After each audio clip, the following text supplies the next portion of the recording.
بسم اللہ الرحمن الرحیم۔ میرا نام حلیمہ ہے۔ میرا تعلق ایک ایسے علاقے سے تھا جس کو خوبصورتی کے لحاظ سے بہت سراہا جاتا ہے۔ دور دراز سے لوگ یہاں پر گھومنے کے لیے آتے تھے۔ میرا تعلق سوات کے ایک علاقے سے تھا جو کہ پہاڑی علاقہ تھا۔ یہاں کی خوبصورتی ہی اس کی اصل پہچان تھی۔ میں نے اسی علاقے میں آنکھیں کھولی تھی اور بچپن سے ہی پہاڑوں کو اپنے ارد گرد دیکھا تھا۔ مجھے اس جگہ سے بہت محبت تھی، اتنی محبت جتنی کہ مجھے اپنے گھر والوں سے تھی۔ ویسے بھی انسان جس جگہ پر رہتا ہے اسے اس جگہ سے اتنی ہی محبت ہو جاتی ہے جتنی اسے اپنے قریبی رشتوں سے ہوتی ہے، اور ایسا ہی کچھ میرے ساتھ بھی تھا۔ میں نے اپنا بچپن یہاں گزارا تھا، اور خاص طور پر مجھے اس جگہ سے کچھ محبت اس واسطے بھی تھی کہ میں نے یہاں پر رہتے ہوئے اپنی ماں کے ساتھ بہت اچھا وقت گزارا تھا۔ میری ماں جو اب میرے ساتھ موجود نہیں تھی، ہم لوگ یہیں کے رہنے والے تھے اور خاندان میں ہی ہمارے ہاں شادی کی جاتی تھی۔ میری امی میرے ابو کے چچا کی بیٹی تھی۔ میرے ابا میری امی سے محبت بھی کرتے تھے، اور پھر خاندان والوں کو بھی اس رشتے پر کوئی اعتراض نہیں تھا۔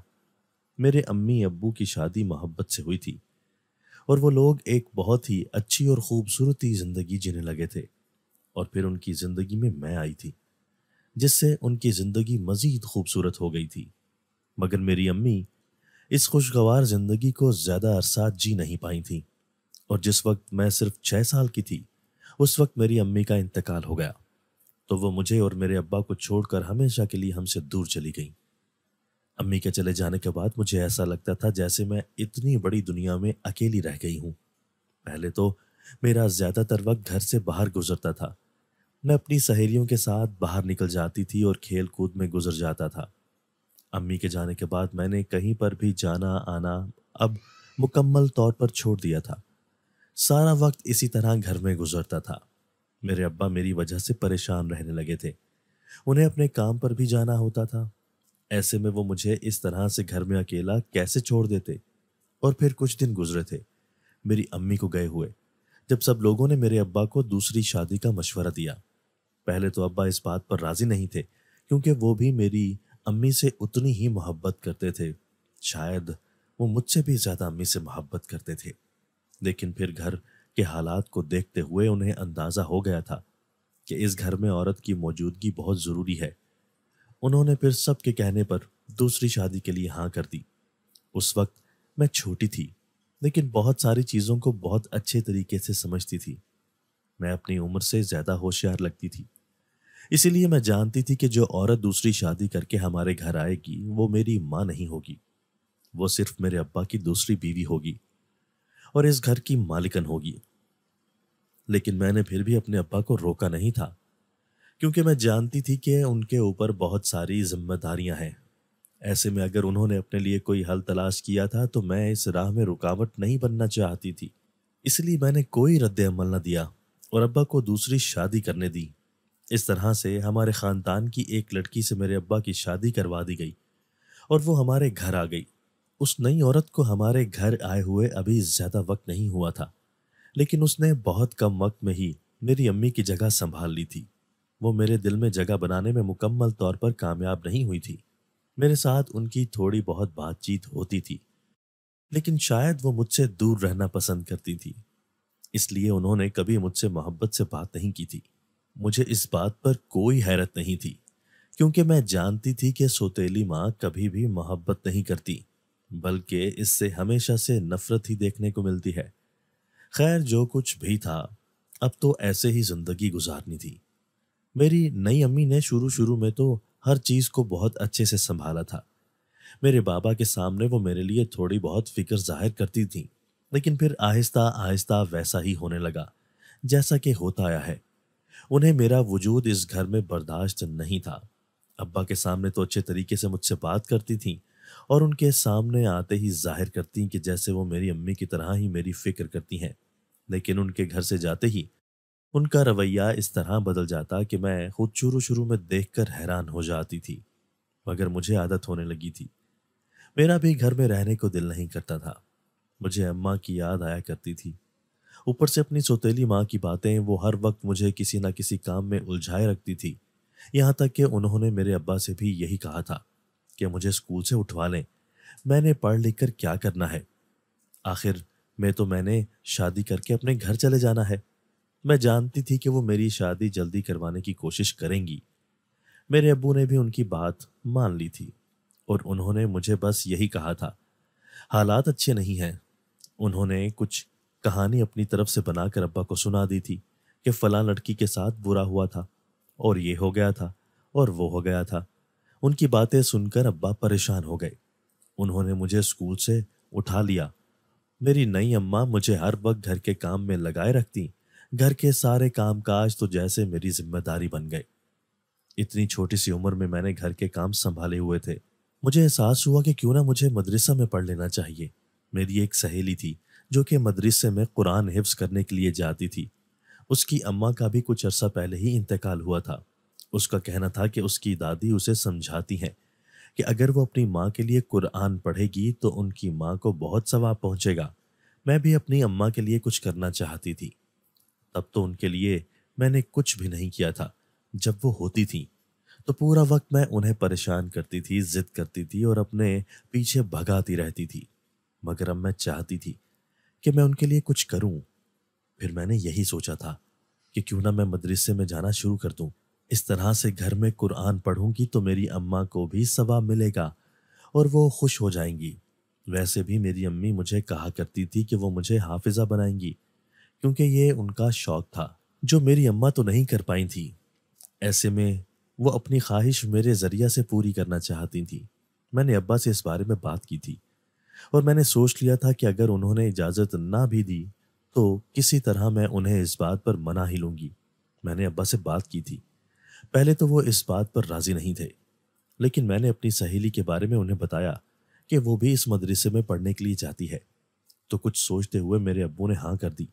میں نے انہیں یہ بھی یاد دلایا تھا کہ میری اماں کی شدید خواہش تھی، اسی لیے شاید میرے ابا مجھے ایک مدرسے میں بھیجنے کے لیے راضی ہو گئے تھے۔ لیکن میری اماں کو جیسے ہی اس بات کا علم ہوا تھا، اس نے پھر سے میرے ابا سے یہی کہنا شروع کر دیا، اس طرح سے لڑکی کو گھر سے باہر بھیجنا ٹھیک نہیں ہے۔ مگر میں نے اپنے ابا سے یہی کہا تھا کہ وہ مجھے مدرسہ نہیں چھڑوائیں۔ جب تک میری پڑھائی مکمل نہیں ہوگی میں وہیں پر رہوں گی۔ یہ بات سن کر میری سوتیلی ماں خوش ہو گئی۔ وہ تو ویسے بھی مجھے اس گھر سے نکالنا چاہتی تھی اور اب میں جانتی تھی کہ وہ میرے ابا کو اس بات پر راضی ہی کر لے گی، تو وہ ویسے بھی مجھے گھر سے کہیں بھیجنا چاہتی تھی۔ وہ مجھے اس گھر میں برداشت نہیں کرتی تھی اور اب انہیں موقع مل رہا تھا تو وہ اس موقع کو کیسے جانے دیتی۔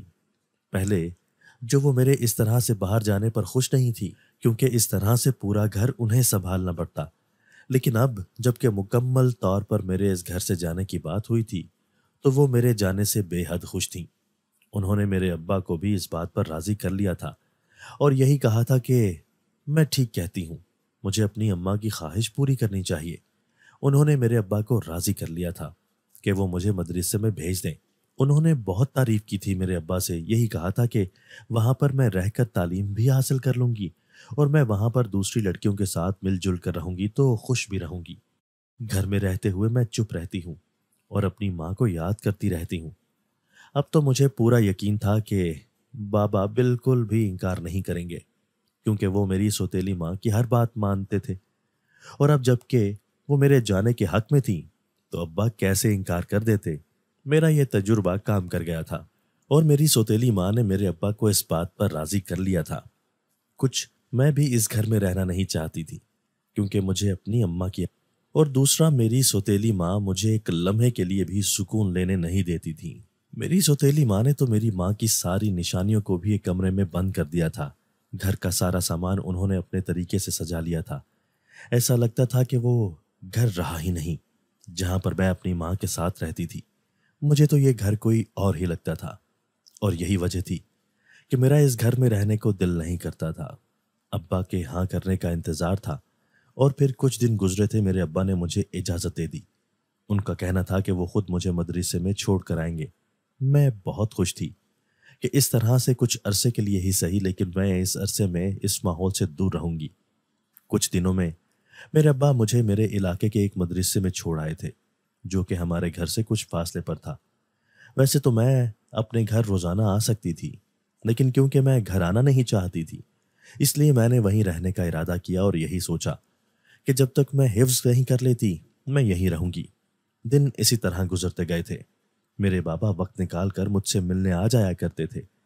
میں بھی کبھی کبھار گھر کا چکر لگاتی تھی، اور اب میری پڑھائی مکمل ہو گئی تھی۔ میں نے قرآن حفظ کر لیا تھا اور اب میں اپنے گھر واپس آ گئی تھی۔ اس وقت میری عمر 12 سال کی تھی۔ چونکہ میری ماں نے مجھے گھر کے کام کاج پہلے سے ہی سکھا دیے تھے، واپس آ کر بھی پورے گھر کو میں نے ہی سنبھالا تھا۔